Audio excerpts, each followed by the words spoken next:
Jane Eyre, Chapter 24.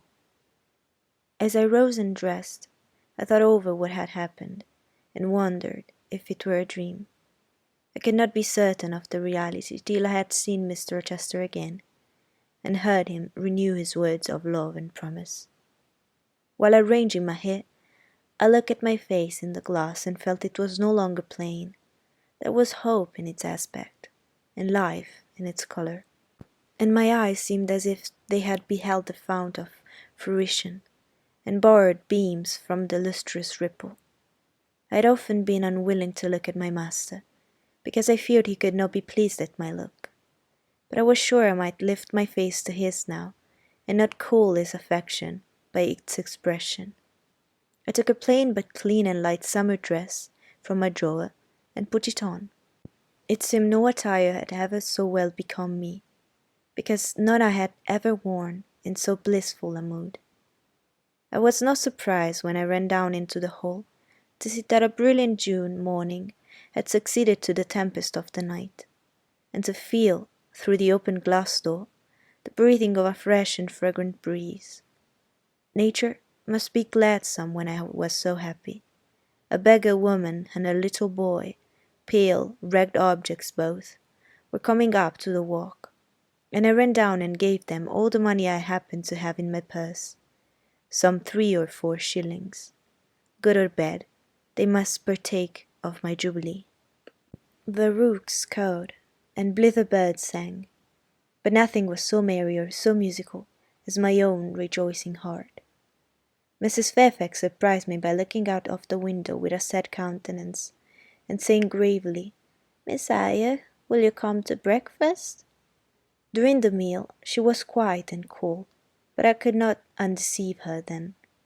I must wait for my master to give explanations, and so must she. I ate what I could, and then I hastened upstairs. I met Adele, leaving the schoolroom. "Where are you going? It is time for lessons."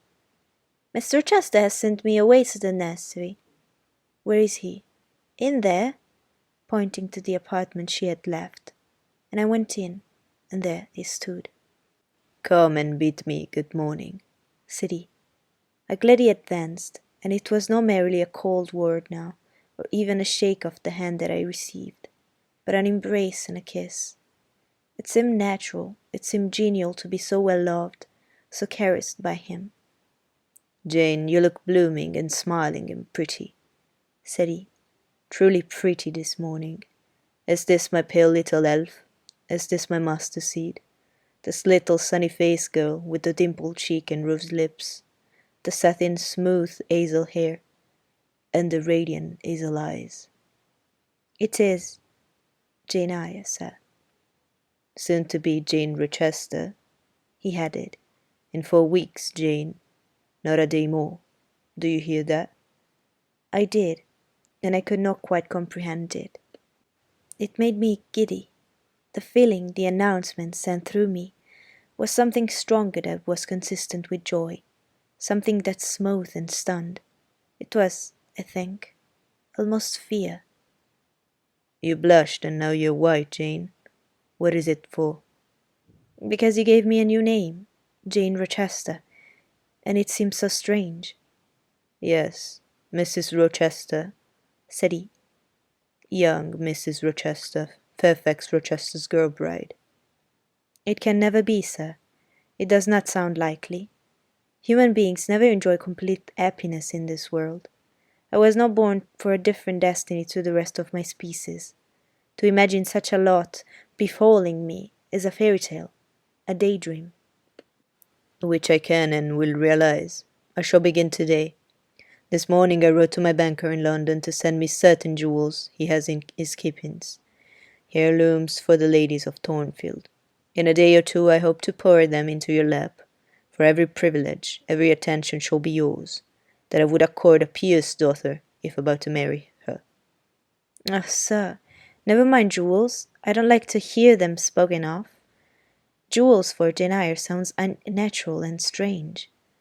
I would rather not have them." "I will myself put the diamond chain round your neck and the circlet on your forehead, which it will become. For nature, at least, has stamped her patent of nobility on this brow, Jane, and I will clasp her bracelet on these fine wrists, and load these fairy-like fingers with rings. No, no, sir. Think of other subjects and speak of other things, and in another strain. Don't address me as if I were a beauty. I am your plain, quakerish governess. You are a beauty in my eyes, and a beauty just after the desire of my heart, delicate and aerial. Puny and insignificant, you mean? You are dreaming, sir, or you are sneering. For God's sakes, don't be ironical. I will make the world acknowledge you a beauty too, he went on, while I really became uneasy at the strain he had adopted, because I felt he was either deluding himself or trying to delude me. I will attire my Jane in satin and lace, and she should have roses in her hair, and I will cover the head I love best with a priceless veil. And then you won't know me, sir, and I shall not be your Jane Eyre any longer, but an ape in an harlequin's jacket, a jay in borrowed plumes. I would as soon see you, Mr. Rochester, tricked out in stage trappings as myself clad in a court lady's robe, and I don't call you handsome, sir, though I love you most dearly, far too dearly to flatter you. Don't flatter me. He pursued his theme, however, without noticing my deprecation. This very day I should take you in the carriage to Millcote, and you must choose some dresses for yourself. I told you we shall be married in 4 weeks. The wedding is to take place quietly in the church down below yonder, and then I shall waft you away at once to town. After a brief stay there, I should bear my treasure to the regions nearer the sun, to French vineyards and Italian plains, and should just see whatever is famous in old story and in modern record. She shall taste, too, of the life of city, and she shall learn to value herself by just comparison with others. Shall I travel? And with you, sir? You shall sojourn at Paris, Rome, and Naples, at Florence, Venice, and Vienna. All the ground I have wandered over shall be retrodden by you. Wherever I stamped my hoof, your sylph's foot shall step also. 10 years since, I flew through Europe half mad with disgust, hate, and rage, as my companions. Now I shall revisit it healed and cleansed, with a very angel as my comforter. I laughed at him as he said this. I'm not an angel, I asserted, and I will not be one till I die. I will be myself, Mr. Rochester. You must neither expect nor exact anything celestial of me, for you will not get it, any more than I shall get it of you, which I do not at all anticipate. What do you anticipate of me? For a little while you will perhaps be as you are now, a very little while, and then you will turn cool, and then you will be capricious, and then you will be stern, and I shall have much ado to please you. But when you get well used to me, you will perhaps like me again. Like me, I said. Not love me. I suppose your love will effervesce in 6 months, or less. I have observed in books written by men that period assigned as the farthest to which a husband's door extends. Yet, after all, as a friend and companion, I hope never to become quite distasteful to my dear master. Distasteful, and like you again. I think I shall like you again and yet again, and I will make you confess I do not only like you, but love you, with truth, fervour, constancy. Yet are you not capricious, sir? To women who please me only by their faces, I am the very devil when I find out they have neither souls nor hearts. When they open to me a perspective of flatness, triviality, and perhaps imbecility, coarseness and ill temper. But to the clear eye and eloquent tongue, to the soul made of fire, and the character that bends but does not break, at once supple and stable, tractable and consistent, I am very tender and true. Had you ever experience of such a character, sir? Did you ever love such an one? I love it now. But before me, if I indeed in any respect come up to your difficult standard. I never met your likeness, Jane. You please me and you master me. You seem to submit, and I like the sense of pliancy you impart. And while I'm twining the soft, silken skein round my finger, it sends a thrill up my arm to my heart. I'm influenced, conquered, and the influence is sweeter than I can express. And the conquest I undergo has a witchery beyond any triumph I can win. Why do you smile, Jane? What does that inexplicable, that uncanny turn of countenance mean? I was thinking, sir. I was thinking of Hercules and Samson with their charmers. You were, you little elfish.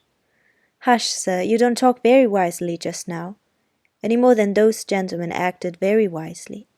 However, had they been married, they would no doubt, by their severity as husbands, have made up for their softness as suitors. And so will you, I fear. I wonder how you will answer me a year hence. Should I ask a favour it does not suit your convenience or pleasure to grant? Ask me something now, Janet. The least thing. I desire to be entreated. Indeed I will, sir. I have my petition already. Speak, but if you look up and smile with that countenance, I shall swear concession before I know to what, and that will make a fool of me. Not at all, sir. I ask only this. Don't send for jewels, and don't crown me with roses. You might as well put a border of gold lace round that plain pocket handkerchief you have there. I might as well gild refined gold. I know it. Your request is granted, then, for the time. I will remand the order I dispatched to my banker. But you have not yet asked for anything. You have prayed a gift to be withdrawn. Try again. Well, then, sir, have the goodness to gratify my curiosity, which is much piqued on one point.